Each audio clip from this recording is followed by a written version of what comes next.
Suas Bíblias comigo em Atos, capítulo 4, dando continuidade às pregações neste livro. A exposição será hoje, irmãos, do verso de número 23 até o verso de número 31. Atos, capítulo 4, versos 23 até o verso de número 31. Assim diz a palavra do Senhor.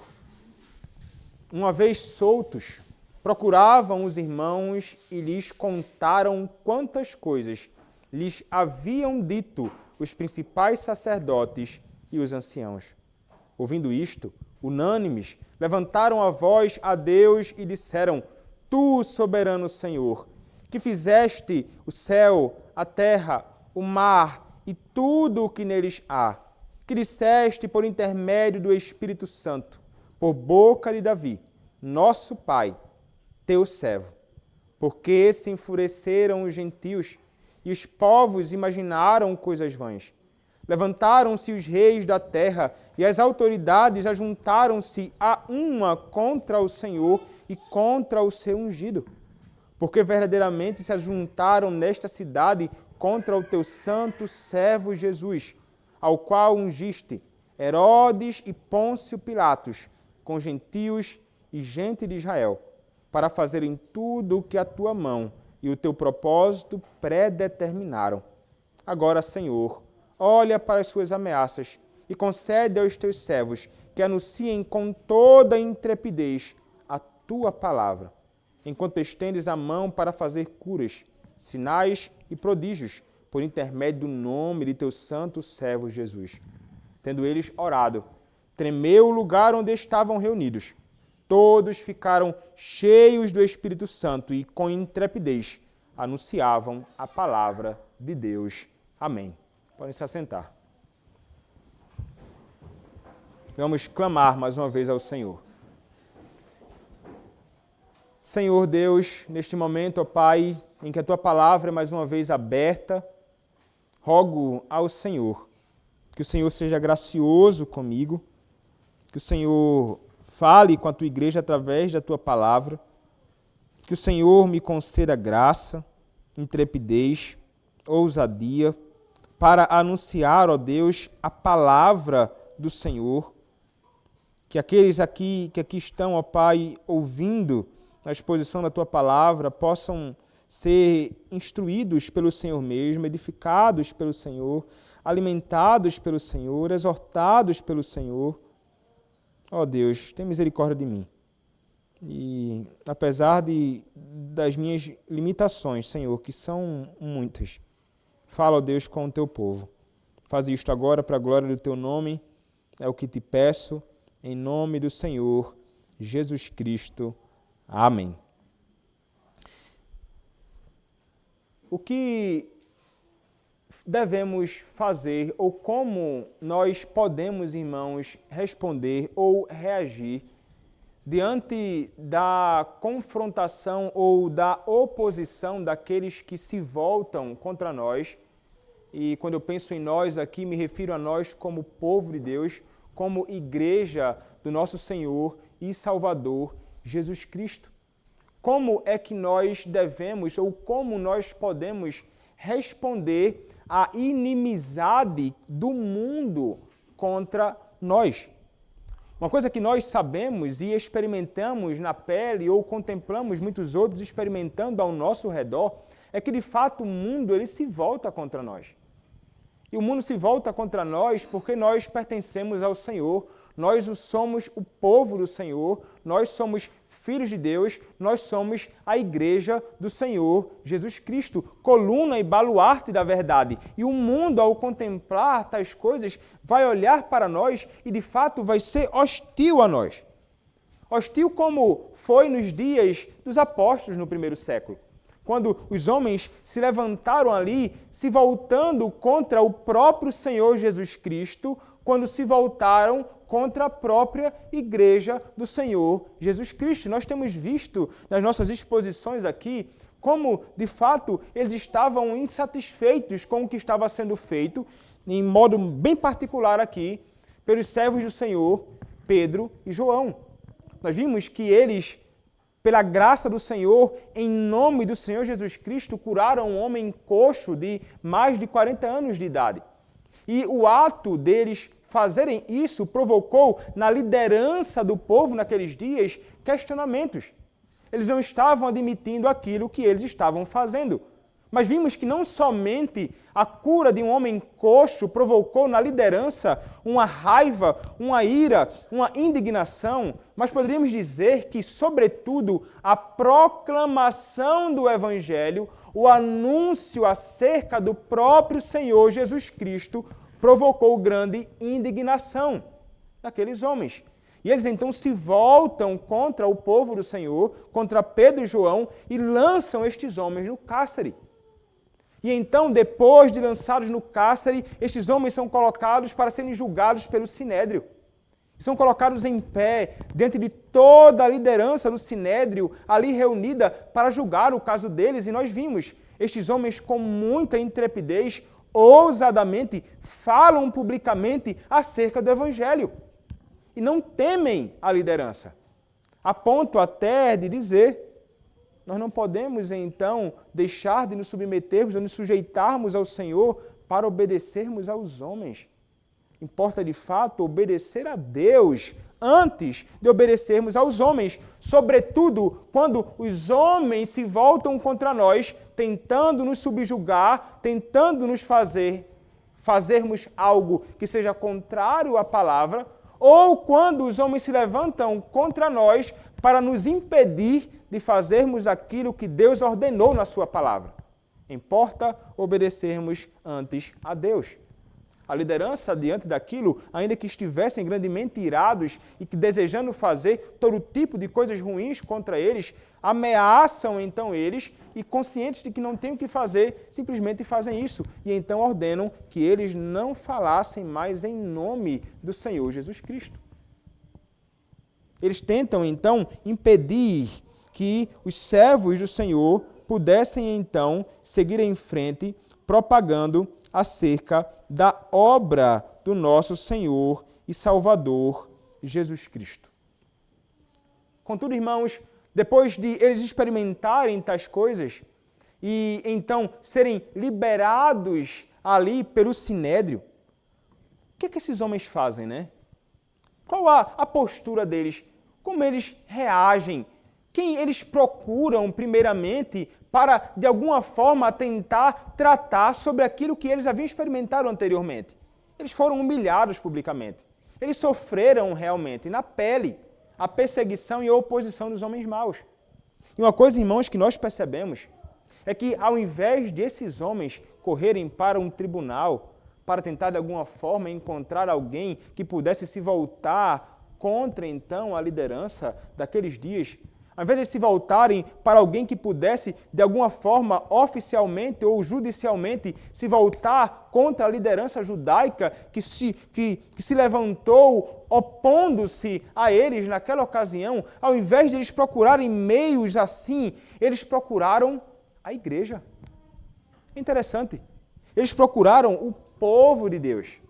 É isso que nos diz o versículo de número 23. Uma vez soltos, procuraram quem?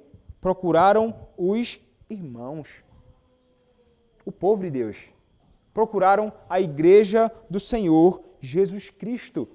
E ao procurarem e ao encontrarem os irmãos, o que é que eles fizeram? E lhes contaram quantas coisas lhes haviam dito os principais sacerdotes e os anciãos. Eles apresentam, então, um histórico, uma espécie de relatório daquilo que eles haviam experimentado ali nas mãos dos homens maus. As palavras deles, de oposição à palavra, querendo impedir que eles falassem acerca do nome de Cristo, se voltando contra eles. Então, eles compartilham isso com a igreja. O sofrimento que eles passaram, o constrangimento, a perversidade na pele que eles acabaram experimentando ali, eles compartilham com o povo do Senhor. E é muito interessante, irmãos, nós percebermos esse tipo de atitude destes servos do Senhor, Pedro e João. Porque talvez nós reagíssemos de um modo diferente. Talvez diante de uma oposição como esta, tentássemos nos utilizar de algum meio para então ferir aqueles que se voltaram contra nós. Ou talvez tentássemos recorrer para que alguém pudesse fazer com que aqueles que se voltaram contra nós sofressem algum tipo de penalidade judicial. Eu vou me opor a eles e vou lançar um processo contra eles por tentarem de alguma forma me impedir de falar acerca do Evangelho de Cristo. Sei lá, tantas pessoas poderiam pensar em uma série de coisas que poderiam fazer, mas não pensariam na possibilidade de ir até o meio do povo do Senhor. Eles sabiam, irmãos, que ao se encontrarem com o povo de Deus, com os seus irmãos, eles encontrariam ali o melhor ambiente que eles poderiam estar depois de experimentarem aflição e perseguição. Eles sabiam que é na comunhão dos santos de Deus que eles então poderão encontrar encorajamento e apoio, ajuda. Porque, de fato, é exatamente isto que a Igreja do Senhor Jesus Cristo, dentre outras coisas, faz um em favor dos outros. Então notem que naqueles primeiros dias da igreja, os apóstolos tinham essa consciência. E a igreja certamente também tinha plena consciência do dever deles de estarem ali apoiando, encorajando, animando um ao outro, mutuamente, no meio de uma situação muito difícil que eles haviam acabado de experimentar. E veja, irmãos, olhar para isso nos ensina muito. Para onde você corre quando aflição, quando sofrimento, quando um problema real surge em sua vida? Muitos, quando sofrem com algum problema, vamos pensar alguém que sofre com algum tipo de maldade, sofrimento no mundo, que não conhece a Deus, eles vão tentar correr para algum tipo de consolo que não é consolo real. Ele vai tentar esquecer daquele problema que aconteceu, ele vai tentar se utilizar de escapismo, né? Ele vai tentar fugir da realidade para não encarar aquele problema, aquele constrangimento, aquele sofrimento. Alguns enchem a cara de bebida, outros metem droga para dentro para tentar esquecer algum tipo de problema. Eles querem fugir, então, daquilo que acabaram experimentando, porque eles não têm realmente um refúgio, eles não têm um consolo, eles não têm algo ou em um lugar que eles possam se abrigar. Mas nós, não. Nós somos diferentes, irmãos. Nós conhecemos a Cristo, fomos salvos por Cristo, fomos unidos à Igreja de Cristo, desfrutamos da comunhão dos santos, e se tem uma coisa que nós devemos fazer, é justamente, em meio aos dias difíceis, nos unir ao povo do Senhor. Essa é a nossa família. Esse é o nosso povo. É com estes que aqui estão, aqui ao lado, no banco, ao lado de você, na sua frente, atrás de você, que você deve contar. Falamos até brevemente sobre isto aqui pela manhã, sobre o sofrimento ali de alguém que está sofrendo com oposição, com a maldade, com a aflição, e então ele vai ser consolado pelo povo do Senhor. E é justamente isso, irmãos. Não podemos, de fato, isso já foi dito aqui, pensarmos que podemos caminhar sozinhos. Não podemos ficar na nossa somente. Nunca podemos ficar dizendo, ninguém tem nada a ver com o que eu tenho vivido.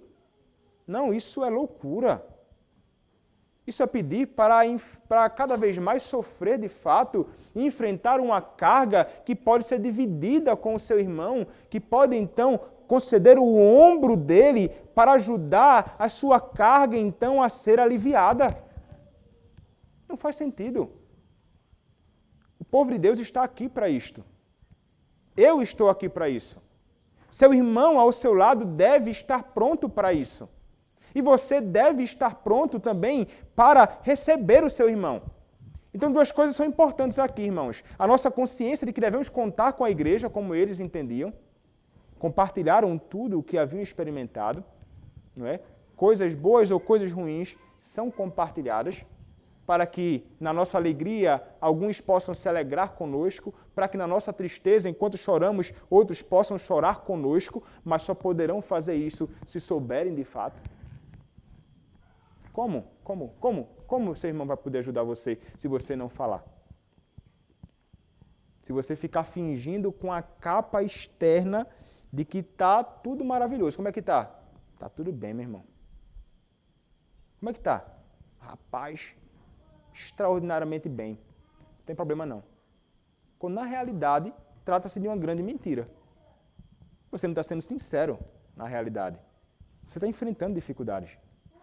Mas seu irmão não tem oportunidade de ajudar você. Por que razão? Porque você não fala sinceramente. Talvez porque quer passar a postura de um crente inabalável. Não tem problema não. Eu sou inabalável. Oxe, não tem problema que me deixa angustiado não. Eu sou um crente... Rapaz, olha aqui, ó. É outro nível. Não existe esse crente. Não existe crente nesta vida que não sofra. Não existe crente que não precise de outro crente. Não existe crente que caminhe sozinho. Não somos lobos solitários na nossa caminhada, nunca. Então não pense que você é autossuficiente, não, irmão. Você precisa de Cristo e você precisa dos seus irmãos em Cristo. E você deve entender isso. Então nós devemos contar com os nossos irmãos. Venha à igreja de Cristo, una-se à igreja de Cristo e compartilhe com a igreja do Senhor Jesus Cristo os seus dilemas. Para que então nós agora respondendo a alguém que vem com as suas dificuldades, nós seremos aqueles que se ajuntarão então a você e deve ser a nosso papel e então procuraremos ajudar com todos os meios possíveis que tivermos. Se trata-se de um problema financeiro, apoio que nós devemos dar para aqueles que sofrem. Se trata-se de um problema emocional, angústia, sofrimento, e tentaremos nos aproximar, ajudando com consolo, com palavras que possam de fato alcançar o coração e trazer paz, trazer então alegria, trazer algum tipo de conforto. Então há o papel de todos nós. Permita-se ser servido. E você que está percebendo alguém precisando, permita-se servir com o que você tiver. Com o meio que você tiver. Para de alguma forma ajudar o seu irmão. Somos uma igreja. Somos uma igreja. A sua vida, ainda que haja aspectos da vida privada, não é mais uma vida somente privada. Não é. A partir do momento que você se vinculou à igreja, não é mais. Tudo que está relacionado a você está relacionado ao povo do Senhor. Tudo o que você faz ou deixa de fazer está relacionado a toda a igreja. Até mesmo o seu pecado está envolvendo a igreja. Tudo envolve todo o povo de Deus. Conte com o seu irmão em Cristo. Não pense que, de repente, ele não é capaz de auxiliar você. Não pense isso. São apóstolos da Igreja de Cristo contando com irmãos comuns da Igreja de Cristo. Seu Zé, Dona Maria, seu Sebastião, seu Raimundo. Apóstolos de Cristo contando com aqueles que são o povo comum da Igreja de Cristo. Não estavam esperando nada de extraordinário. Eles queriam era comunhão com aqueles que são o povo do Senhor. Largue mão do seu individualismo, largue mão do seu orgulho, largue mão da sua autossuficiência e lance-se aos cuidados de Deus através da igreja do nosso Senhor e Salvador Jesus Cristo. É assim que as coisas devem caminhar. Foi exatamente isso, então, que os apóstolos fizeram nesta ocasião. Eles se aproximam do povo e compartilham tudo o que haviam sido dito pelos principais sacerdotes e anciãos. E o que foi que a igreja fez? Certamente, irmãos, entre consolo e outras coisas, a igreja ouviu aquilo. E o que foi que aconteceu? Verso 24 nos diz: ouvindo isto, unânimes, levantaram a voz a Deus e disseram. O que é que eles fazem, irmãos? Depois que escutam aquilo, eles não se levantam e dizem assim: vamos lá resolver essa bronca agora com esses camaradas que fizeram... Quem foi que fez com você? Foi o ancião fulano de tal. Vamos lá, arrumar uma confusão com ele agora. Vai ser briga. Eu não vou deixar o camarada fazer algo dessa natureza, não. Não, eles não pensam nada disso. Eles não pensam em nada, nenhuma outra alternativa, senão orar ao Senhor. Senão clamar a Deus.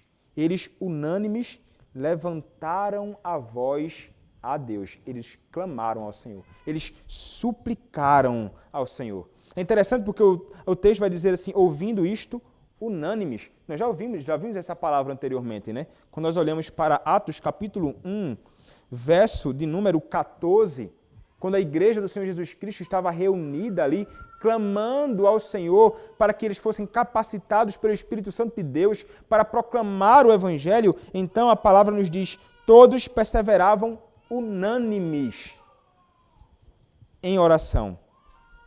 E quando olhamos para isso, o texto não está sugerindo que nós, nas nossas orações, oremos todo mundo junto num barulho só. Tem igrejas por aí que fazem isso. Fulano de tal, por favor, ora. Aí fulano de tal começa a orar. Aí todo mundo começa a orar também. É uma barulheira que você não entende nada. Você está orando, o outro está orando, o outro está falando, o outro está falando. Um negócio impressionante. Já me chamaram várias vezes para orar assim. E tem vezes que eu calei. Não, já está todo mundo orando, aí eu vou orar. Porque agora, ao mesmo tempo, ninguém está entendendo nada do que eu estou falando aqui. Então, quando ele vai falar em que eles levantaram a voz unânimes, o texto não está dizendo que foram orar ao mesmo tempo, todo mundo junto, levantando a voz junto. Não. Alguém levantou a voz. E quando ele fala em unânimes, é a ideia de unidade de propósito. Eles oravam unânimes. A ideia de que oravam com a mesma mente, com o mesmo coração, com o mesmo propósito. Essa é a ideia. Mas alguém levantou a voz rogando a Deus. E todos participaram sim. Porque oração, ainda que um ore, todos nós somos ativos no processo. Nós ouvimos e confirmamos com um amém. Assim seja. Assim seja.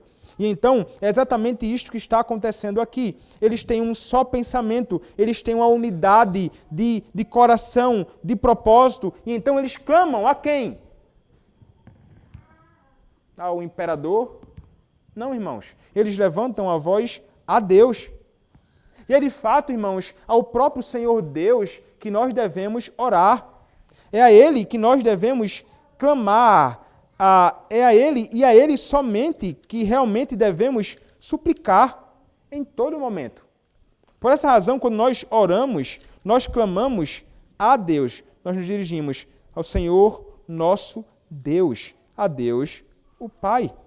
E quando nós pensamos, irmãos, acerca disto, os nossos padrões doutrinários até nos ensinam sobre a oração. E quando nós vemos a pergunta de número 179 do Catecismo Maior de Westminster, nos diz assim, pergunta 179, devemos orar somente a Deus? Resposta, sendo Deus o único que pode esquadrinhar o coração, ouvir os pedidos, perdoar os pecados e cumprir os desejos de todos, é o único em quem se deve crer e a quem se deve prestar culto religioso. A oração, que é uma parte especial do culto, deve ser dirigida por todos a Ele só e a nenhum outro. Oramos a Deus em nome de Cristo. E certamente aqui, irmãos, era em nome de Cristo que esses homens, esse povo, esta igreja estava clamando. E a pergunta seguinte, então, nos diz, pergunta 180, o que é orar em nome de Cristo? A resposta é, orar em nome de Cristo é, em obediência ao seu mandamento e com confiança nas suas promessas, pedir a misericórdia por amor dele, não por mera menção de seu nome, porém obtendo Cristo e sua mediação, o nosso ânimo para orar e a nossa coragem fosse esperança de sermos aceitos em oração. A oração a Deus em nome do nosso Senhor Jesus Cristo, no poder ou com o auxílio do Espírito Santo, que nos ajuda neste processo. É exatamente isto, irmãos, que está acontecendo aqui neste momento. Este povo do Senhor clama a Deus. E qual é, então, o conteúdo desta oração? A Escritura, então, vai nos apresentar isto. Então, mas antes, veja, quando estivermos, então, sofrendo algo, quando algo terrível cair sobre nós, quando um problema real surgir diante de nós, nós devemos correr para quem, irmãos? É para o Senhor. É o primeiro que nós devemos correr, o primeiro a quem nós devemos clamar ao nosso Senhor, suplicando a Ele, e Ele é aquele que certamente escuta a nossa oração. Mas veja, a nossa oração, irmãos, dirigida a Deus, ela tem um conteúdo. E aqui nós vemos um conteúdo belíssimo da oração desse povo do Senhor naqueles dias. E lembrem-se, era um povo que estava experimentando ainda muito do desdobramento da revelação de Deus que ainda estava sendo escrita. Verdades acerca de Deus, da sua vontade, escritas. Mas como era robusto o conhecimento destas pessoas no que diz respeito a Deus, sobre quem Deus é, sobre doutrina. Eles tinham um conteúdo sólido, doutrinário, pouco tempo, irmãos, ali de envolvimento com a própria igreja do nosso Senhor e Salvador Jesus Cristo. Isso fica evidente nas palavras deles. O que é dito? Verso 24. Tu, soberano Senhor, que fizeste o céu, a terra, o mar e tudo o que neles há. Eles introduzem, irmãos, a sua oração exaltando, louvando e declarando quem Deus é. E então eles dizem, tu, soberano Senhor, déspota. Essa palavra que está lá. Déspota. Soberano Senhor, déspota. E a palavra aqui para nós é uma linguagem estranha. Geralmente associamos um déspota a um verdadeiro tirano. Alguém que governa com tirania, que fere, que machuca, que persegue, que faz todo tipo de coisas ruins. Para nós tem conotações ruins. Mas a ideia aqui era de um senhor que tem seus servos e que conduz, guia soberanamente a vida dos seus servos. É alguém que conduz e guia com todo o poder, porque é um Deus soberano. E não necessariamente para algo mal, porque Deus não é um Deus tirano. O nosso Deus é um Deus que é bom. Então, eles vão exaltar aqui a soberania de Deus. E veja, quando eles fazem isto, apontando a verdade que este Senhor, Ele é o Senhor Deus soberano, que fez os céus e a terra, o mar e tudo que no mundo há, é como se eles estivessem querendo dizer assim, Senhor, esses homens que se julgam soberanos, esses homens que pensam que podem determinar o que quiserem sobre todos, como tentaram fazer aí com os apóstolos, impedindo-os de fazer o que foram chamados para fazer. Eles vão dizer, mas nós clamamos ao Senhor Deus, este que é de fato um verdadeiro Senhor soberano, aquele que criou os céus e a terra e tudo o que nela há. Há um contraste gigantesco entre este Deus e aqueles homens, que não eram nada, absolutamente nada, diante deste Senhor que conduz o mundo. Então eles vão se dirigir a Deus como Deus Criador. Foi Ele que fez tudo. E nós, nas nossas orações, irmãos, devemos de fato nos dirigir ao Senhor como este Senhor, entendendo que Ele é que reina, absoluto sobre tudo, sobre o mundo, sobre a criação, sobre os céus, sobre os governantes, sobre a nossa vida, sobre a igreja, sobre tudo quanto há neste mundo e fora do mundo. É o Senhor, então, que reina. E não podemos perder, irmãos, de vista esta realidade. É justamente porque Ele é o nosso Senhor e Ele é este soberano Senhor que nós podemos nos dirigir a Ele com confiança nele. Com confiança. Ele é o Deus Todo-Poderoso, o Deus que tudo pode fazer. O Deus que de fato faz tudo segundo o conselho da sua própria vontade. O Deus que decreta, determina e faz e ninguém pode impedir a sua mão. É o Senhor Deus a quem nós nos dirigimos. Mas eles fazem, irmãos, esse tipo de oração, clamando a este Senhor, porque eles conhecem verdadeiramente este Senhor. Trata-se de uma oração feita por crentes, por pessoas que sabiam quem é o seu Deus. Se nós não sabemos quem é o nosso Deus e também não estamos conscientes de quem nós somos, a nossa oração será diferente. Daí, irmãos, a grande necessidade de fato nós conhecermos a Escritura e conhecermos uma boa doutrina para que possamos, no momento de dificuldade, clamar ao Senhor devidamente, nos dirigindo a Ele devidamente. Meus irmãos, o estudo doutrinário ou a teologia é aquilo que nos ensina o caminho do viver bem, em todas as áreas. Não podemos, irmãos, desconsiderar a importância do estudo e do conhecimento do nosso Deus, como revelado na sua própria palavra. Se nós estivermos, irmãos, desprovidos do conhecimento de Deus, nós não nos agarraremos a Ele de fato. E não clamaremos a Ele de forma apropriada, porque não conhecemos o Senhor. Então você deve, meu irmão, se empenhar de fato em conhecer Deus. E se utilize da palavra, o principal meio.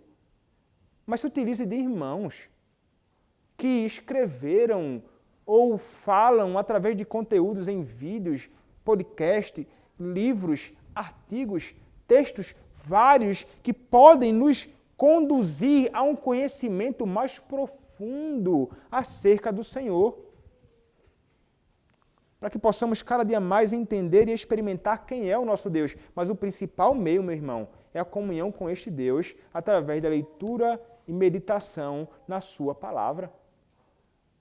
Só assim, então, nós teremos um reconhecimento claro de quem é o Senhor, em oposição e em um verdadeiro contraste com os supostos soberanos deste mundo.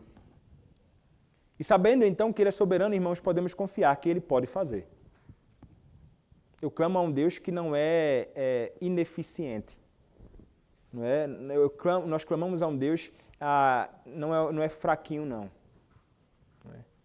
Ele realmente, Ele só não pode, irmãos, mentir, Ele não pode ir contra a sua própria natureza. Mas não há nada que seja demasiadamente difícil para o Senhor. Não existe para Deus impossíveis. Nossa incredulidade é que nos faz desacreditar disso.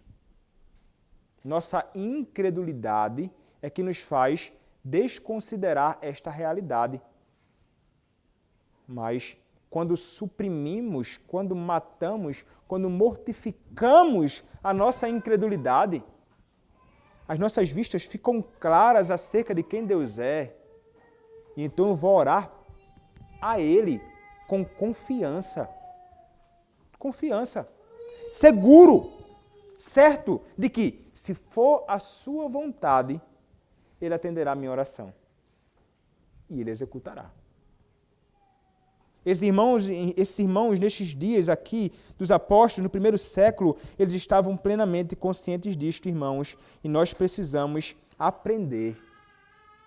E repito, lembrem-se, eram irmãos que estavam ali nos primeiros dias da Igreja de Cristo, com muita coisa ainda para entender e aprender acerca de Deus. Muitas coisas foram reveladas. Nós temos a Escritura de Deus completa hoje e parece que estamos muito aquém de um conhecimento verdadeiro acerca de quem é o nosso Deus. Qual o problema?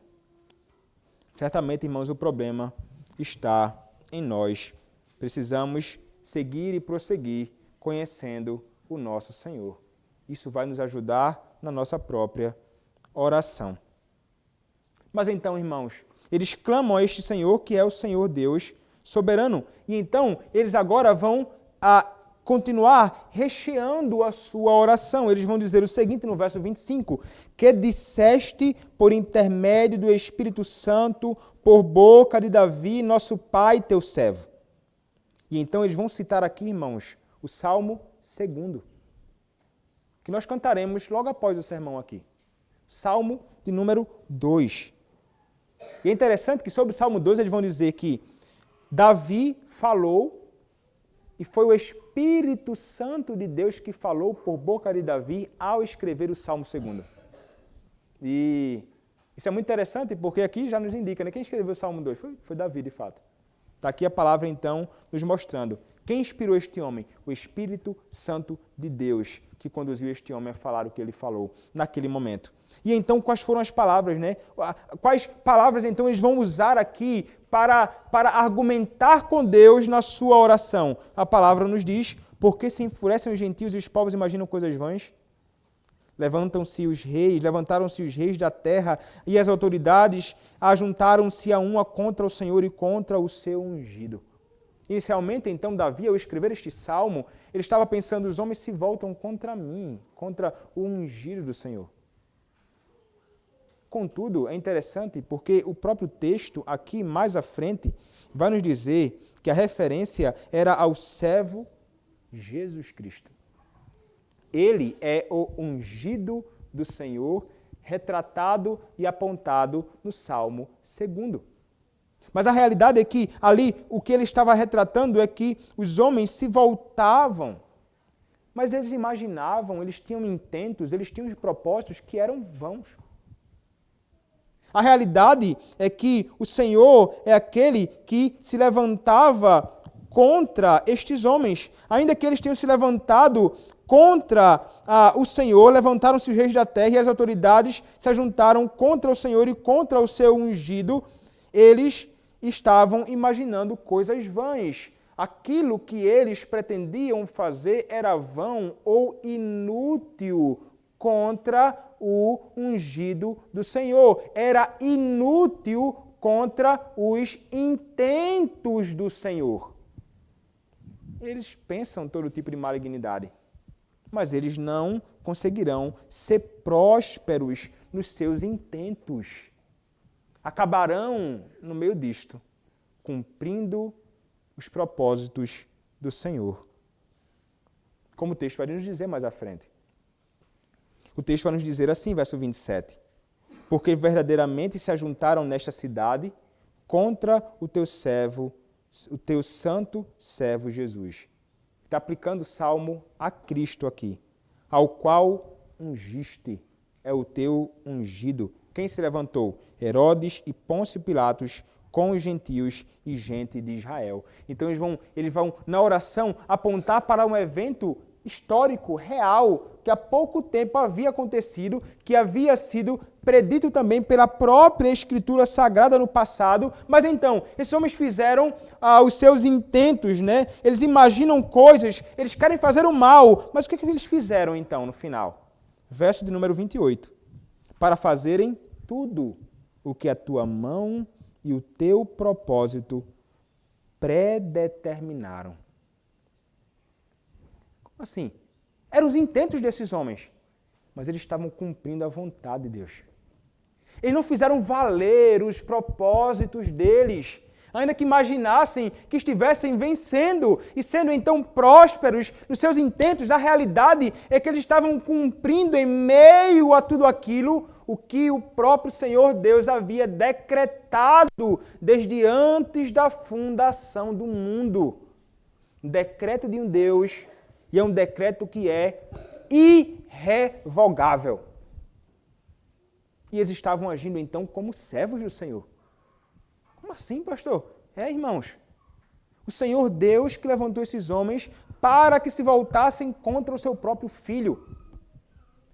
Esses homens fizeram com a malignidade do seu próprio coração, mas cumpriram a vontade do Senhor.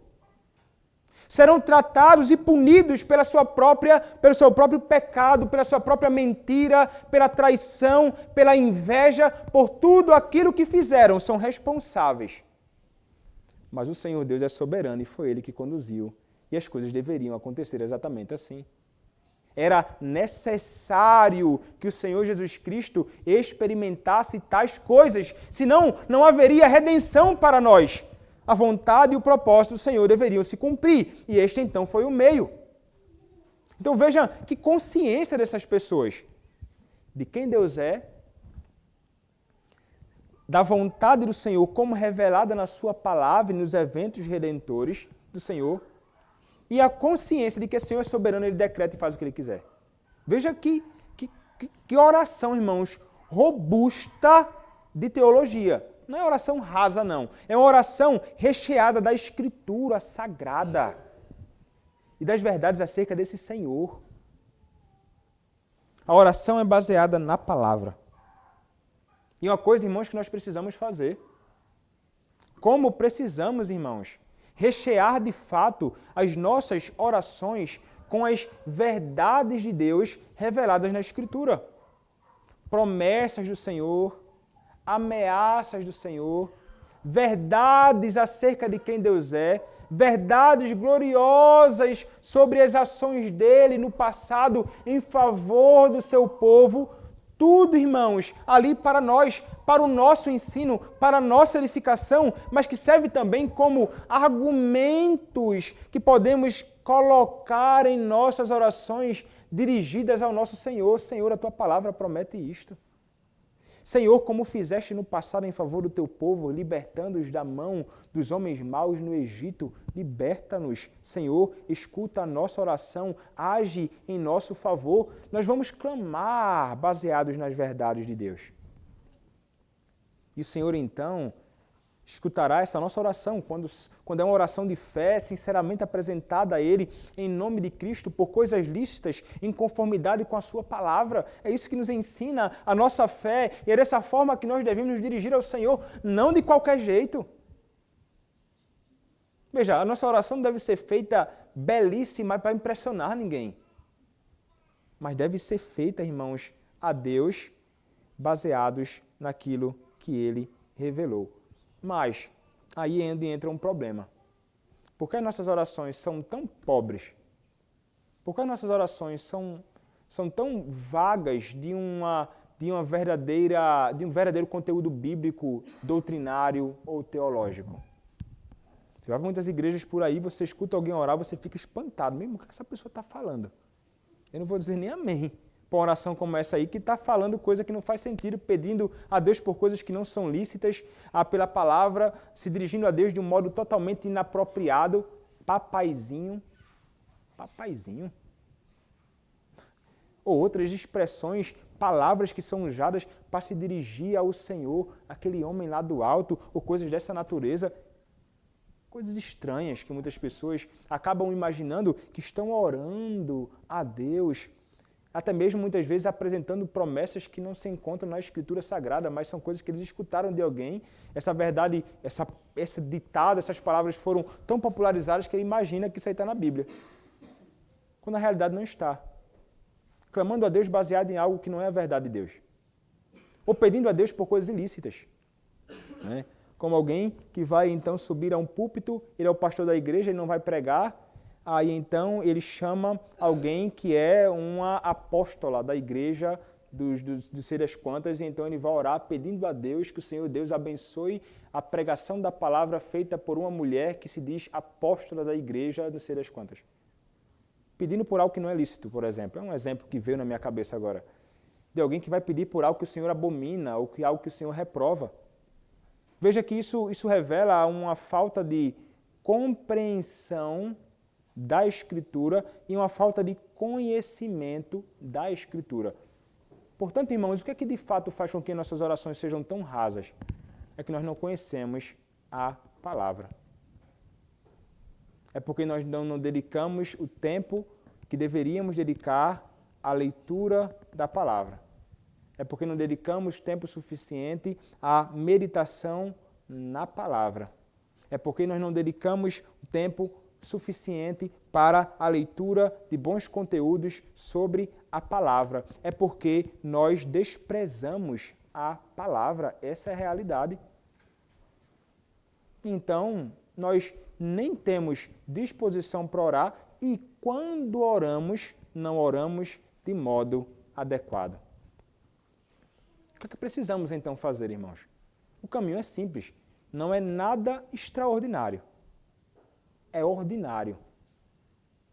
É pegar a sua Bíblia, sentar e ler. E veja, você jovem, você criança, você deve entender isso.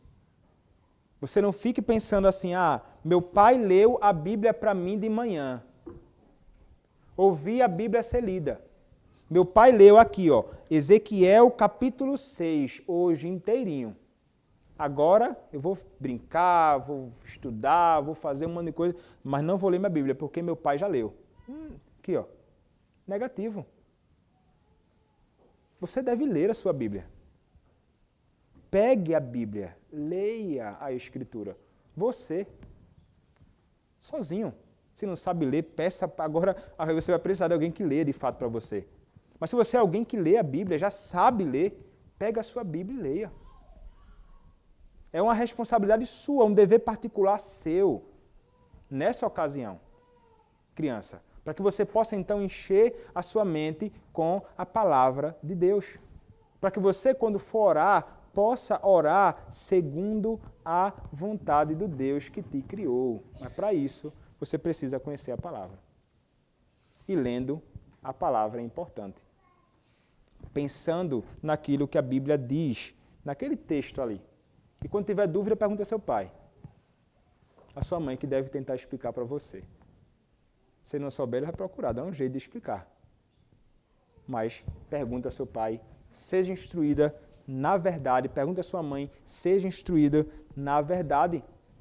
E você também, irmão, não pense que o fato de você ler, e eu espero que você esteja lendo a Bíblia com sua família, é um dever seu, no culto familiar, na reunião, devoção familiar ou doméstica, que você leia a Bíblia ali, que você explique alguma breve porção da Escritura à sua família, de modo mais simples, não precisa fazer nada de elaborado, não precisa pegar o texto grego, fazer uma exegese, não. É pegar o texto e então meditar e falar algo que edifique a família. Mas que você também esteja lendo a sua Bíblia, sozinho. A sua leitura com sua família não é a sua devoção particular. Separe as coisas. Assim como meu estudo teológico, de preparação, de estudo, sermão, isso, aquilo, outro, de várias atividades que eu tenho, não são minha ocasião para devoção particular. Podem contribuir, podem ser extremamente edificantes, mas não é a minha meditação. Eu tenho que separar um tempo para ler a Bíblia, tenho que separar um tempo para meditar na Escritura, aplicar essas verdades ao meu coração. Sua responsabilidade, mãe e pai, também é pegar sua Bíblia e ler. Para que você então possa compreender mais acerca de Deus e possa rechear suas orações, sua vida, com a Escritura Sagrada. É isso que o nosso Deus nos chama. Essas pessoas aqui, irmãos, certamente se debruçavam em tudo aquilo que eles tinham para conhecer mais o Senhor como revelado na própria Escritura Sagrada. Eles estão conscientes de que aquilo que aconteceu com Cristo foi vontade de Deus, como revelado na sua própria palavra. E então eles continuam, irmãos, clamando ao Senhor. E agora o verso número 29 acrescenta as seguintes palavras. Agora, Senhor, olha para as suas ameaças e concede aos teus servos que anunciem com toda a intrepidez a tua palavra, enquanto estendes a mão para fazer curas, sinais e prodígios, por intermédio do nome do teu santo servo Jesus. Então agora eles clamam ao Senhor. E qual foi a ameaça? Certamente, irmãos, a ameaça dos homens ímpios envolvia até tirar a vida desses crentes. E eles haviam sido impedidos de proclamar a palavra. O que é que eles fazem? Eles não clamam pedindo assim, Senhor, olha, nos faz ser livres da ameaça e da maldade desses homens. Eles dizem assim, Senhor, eles nos ameaçaram, mas faz o seguinte, Senhor, nos concede intrepidez para anunciarmos a tua palavra. Veja que o que estava na cabeça dos apóstolos, quando eles disseram assim, nós não nos sujeitaremos a vocês, nos sujeitaremos ao Senhor, continuaremos fazendo a vontade dele, proclamando a palavra, era o que estava no coração da igreja. Havia unanimidade, havia pensamento comum entre eles. E eles entendiam, irmãos, não podemos calar os nossos lábios. Então vamos clamar ao Senhor que Ele nos dê intrepidez, coragem para falar acerca da palavra, mesmo em meio à ameaça dos homens maus. Clamam a Deus por isso, para que os servos do Senhor continuem pregando a Escritura. Que ousadia, irmãos. Que falta de temor aos homens. E que grande temor verdadeiro ao Senhor. Eles desejavam e eles sabiam, é grandemente necessário que essa obra continue. E é grandemente necessário que a obra continue e ela continuará avançando de vento a popa, avançando grandemente, enquanto estes servos de Deus continuarem pregando com intrepidez a palavra do Senhor. Sem isto, não haverá avanço do Evangelho. Então eles pedem que, unida à pregação do Evangelho, algumas coisas também sejam feitas, coisas que credenciam os servos do Senhor que proclamam a palavra. Não era a coisa principal, mas poderíamos dizer como que um apêndice que ajuda, então, na propagação da verdade naqueles dias em que a Escritura estava sendo, a revelação de Deus estava sendo feita. Eles clamam que o Senhor pudesse estender as mãos para fazer curas, sinais, prodígios, por intermédio de quem? Por intermédio do teu santo servo Jesus. É Ele quem cura e Ele quem faz tudo isso. Mas veja, pelo que eles pedem principalmente, irmãos, não é por curas, não é por prodígios, não é por sinais, é pela pregação da palavra. É isso que eles desejam. Os sinais e prodígios que acompanham o ministério apostólico serviam apenas para credenciar a proclamação das verdades deles naqueles dias, coisa que não existe mais hoje.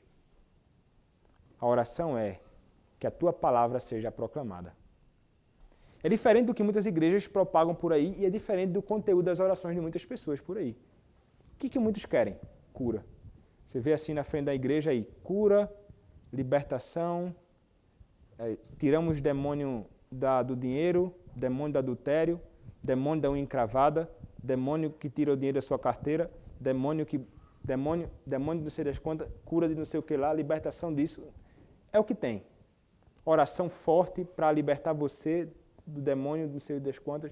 Oração para isso, oração para aquilo, oração de cura, É todo tipo de oração que você fica impressionado. Parece que perderam de vista, de fato, qual a principal coisa que é feita na igreja e a principal coisa que a igreja é chamada para fazer. Não é para ficar curando ninguém. Cristo não estava interessado em ser um curandeiro, por exemplo, no seu ministério na terra, enquanto aqui caminhou. E não foi esse o exemplo que ele deu para os seus servos. O exemplo que ele nos deu é de intrepidez para anunciar a palavra. É a nossa responsabilidade. Cura não salva ninguém. Poderia salvar alguém da enfermidade, mas não é um meio para a salvação. O meio para a salvação é a fé no Cristo que é proclamado. E a igreja não pode perder de vista isso. Há alguns dias eu estava conversando com um irmão ali em Rondon. E aí eu falei até para ele assim, se as igrejas de Rondon, que é tão cheia de igrejas aqui, se envolvessem com aquilo que elas foram de fato chamadas para fazer, que é proclamar a verdade, é proclamar o Evangelho, se eles abandonassem essa ideia de ficarem envolvidos com besterol, com oba-oba, com coisas que não fazem o menor sentido, mas se envolvessem com a palavra de Cristo de fato, haveria uma mudança real nesta cidade, onde tem um monte de crente nominal e de pessoas que não estão comprometidas com a palavra. Pessoas que não têm interesse na palavra, pessoas que não têm interesse na doutrina, pessoas que estão interessadas em besteira. Mas quando alguém chega com conteúdo sólido da palavra, eles se afastam. Eu falei isso para ele então e disse, as igrejas aqui precisam de pessoas que proclamem o Evangelho. Se não existir isso, não vai existir mudança aqui. Só vai ter igreja em cima de igreja e nada, absolutamente nada haverá de acontecer aqui. Eu até apontei para ele o que acontece na Escritura, nos dias, na própria Escritura, os avivamentos, então, que aconteceram, como até nos dias da Reforma, né, eu encontrei ele, e ele disse, olha, nos dias da Reforma, um avivamento que caiu sobre a Igreja do Senhor, e quando foi que isso aconteceu? Quando os homens se voltaram para a palavra e proclamaram a palavra, não tem outro meio. E é de fato isso que precisa. Enquanto as nossas igrejas continuarem se envolvendo com coisas que não fazem o menor sentido, irmãos, não haverá mudança. Não haverá avanço do reino. E é por isso que nós devemos clamar, inclusive diariamente. É algo que deve estar fixo na nossa lista de oração, não pode sair nunca. Né?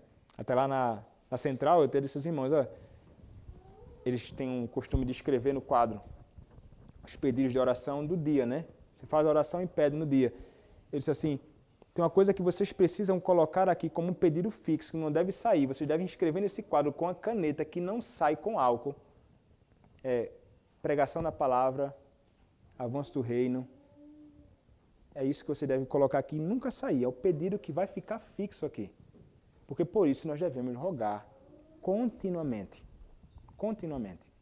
Em particular no nosso lar, em comunhão com os nossos irmãos em Cristo, nas reuniões de oração, como temos aqui toda quinta-feira, onde nós nos reunimos para clamar ao Senhor, e também nos cultos públicos de adoração ao nosso Deus. Eles clamam ao Senhor pela pregação da palavra. Você, irmão, é alguém que tem dedicado tempo a clamar por isso, você tem orado por isso. Você tem orado pelo avanço do reino do Senhor, ou você tem sido alguém que tem se preocupado somente com os seus próprios negócios? Com o seu próprio dinheiro, com o seu próprio empreendimento, com a sua família, com os seus filhos, com as coisas, as suas somente. Se a sua oração se resume a isso, você tem faltado com a palavra e tem faltado com o próprio Senhor. A sua oração deve envolver, sobretudo, as coisas relacionadas primeiramente ao reino do nosso Senhor e o avanço do reino dele neste mundo. Como a igreja, então, clamou naquele momento. O que acontece, então? O verso número 31 vai nos dizer que algo aconteceu. Verso 31 diz, tendo eles orado, tremeu o lugar onde estavam reunidos. Todos ficaram cheios do Espírito Santo e, com intrepidez, anunciavam a palavra de Deus. Meus irmãos, aqui teve uma resposta imediata à oração. Eles oraram e a resposta veio naquele momento. Impressionante. E aqui, quando ele vai falar tremeu o lugar onde estavam reunidos, não é linguagem figurada, não é nada disso não. De fato, tremeu o lugar onde eles estavam orando. Imagina, é a manifestação de Deus ali agindo poderosamente no meio deles e fazendo aquele ambiente sacudir. Que coisa impressionante, né? Imagina você aqui orando na quinta-feira, clamando ao Senhor e começa a tremer isso aqui. Eu acho que muito é sair correndo aqui, ó. Meu irmão teve algum tremor aí, tá com algum problema. Vai cair aqui tudo. sei se isso passou na cabeça daqueles homens naquele dia, mas a realidade é que o Senhor fez tremer aquilo. O Senhor manifestou a sua presença e a sua resposta à oração deles. E naquele momento, irmãos, eles foram mais uma vez cheios do Espírito Santo. Lembrem-se, eles aqui ainda estão em Jerusalém. Em Jerusalém veio ali o Espírito e fez com que a manifestação do Espírito fosse evidenciada pelo falar em línguas, naquele evento. Posteriormente, noutra região, evento semelhante acontecerá, mas aqui não se repete, não há necessidade. O que é que eles experimentam então? Eles estão cheios do Espírito Santo, capacitados por ele, e então agora, capacitados, cheios do Espírito Santo, eles, com intrepidez, experimentam aquilo que eles haviam orado agorinha. Eles haviam pedido por intrepidez para anunciar a palavra, e o Senhor os concedeu intrepidez e anunciavam a palavra de Deus.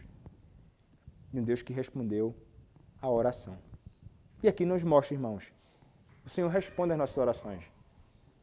Você não precisa ficar esperando a quarto onde você dorme, onde você ora, tremer. Não precisa de evento dessa natureza. Não fique esperando algo acontecer. Não fique esperando um arrepio, não fique esperando algum tremor diferenciado, uma sensação extraordinária, nunca vista.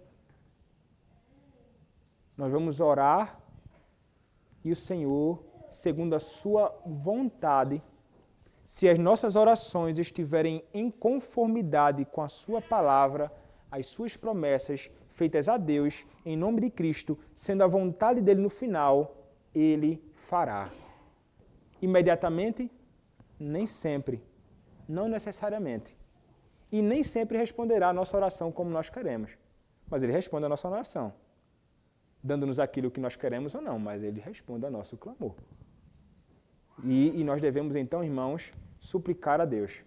E ele, no tempo devido, no momento oportuno, segundo a sua vontade, ele fará.